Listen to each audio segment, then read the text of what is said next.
Your Excellency Abdullah Shahid, President of the 76th United Nations General Assembly, Your Excellency Secretary General Antonio Guterres, Your Excellency President Moon Jae-in, and distinguished leaders from around the world, it is an honor to be here today, where BTS appointed as special presidential envoys of the Republic of Korea. We're here today to share the stories of our future generation. Before we came here, we asked the young people in their teens and 20s around the world about their past 2 years and about the world they find themselves in today. Jin will share some of the answers we received. Yes, should we take a look? You can feel the good vibes from just looking at these. There were times during the past 2 years when I too felt bewildered and troubled. But still here, we have people who cry out, let's live on, let's make the best of this moment. Because we can't stand still when we are in the ideal time of our lives to take on new challenges.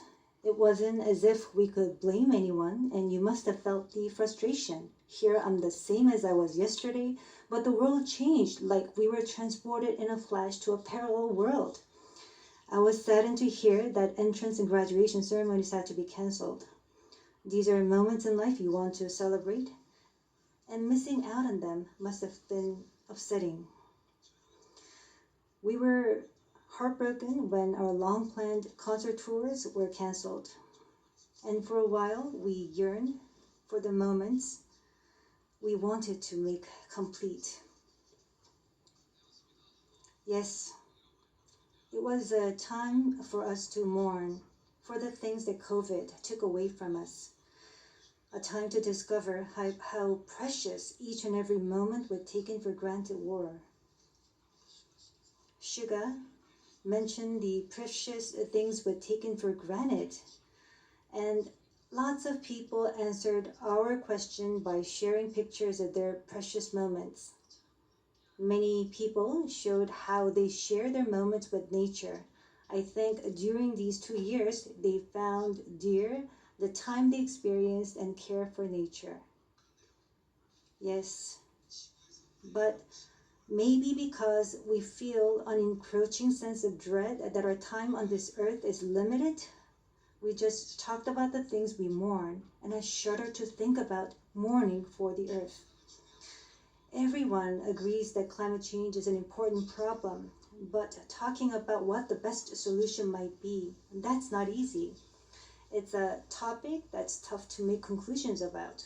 Yes, it is a tough discussion, but I learned while preparing for today that there are many young people who have an interest in environmental issues and choose it as their field of study. The future is unexplored territory, and that's where we, more than anyone, will spend our time. So these young people were searching for the answers to the question of how we must live that future.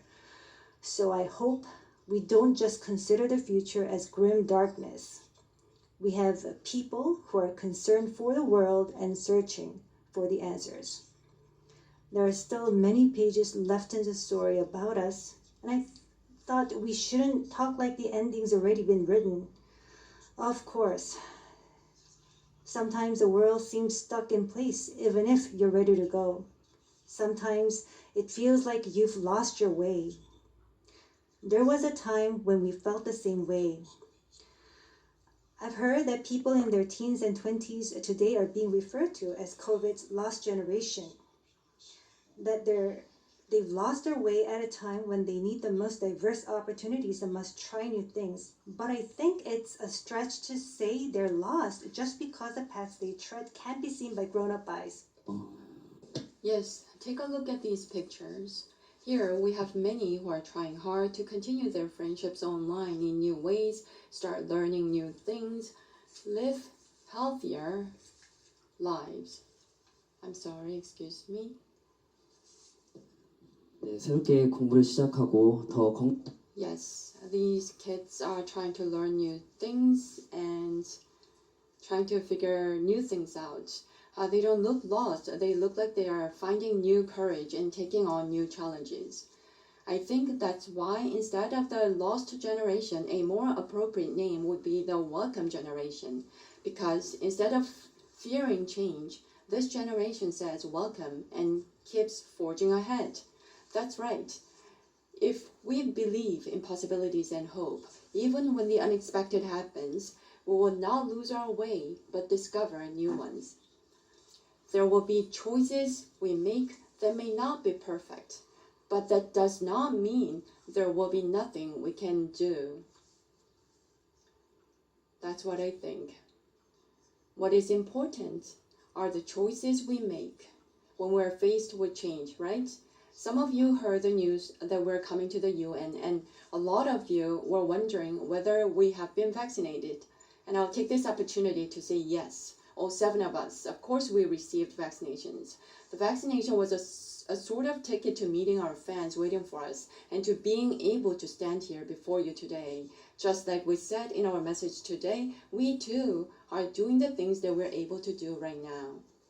Like the vaccinations, efforts are continuously underway to keep this new reality going forward. And I think the day we can meet again face to face is not far away. Until then, I hope we can fill each of our days to the brim with positive energy.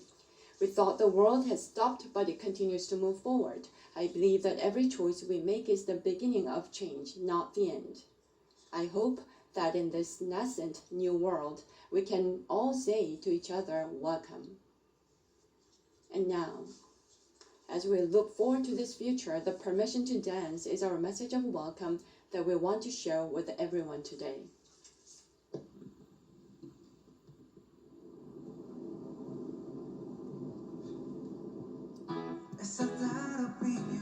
When it hurts just like a drum, beating louder with no way to guard it. When it all seems like it's wrong, sing louder out the joy to their feet.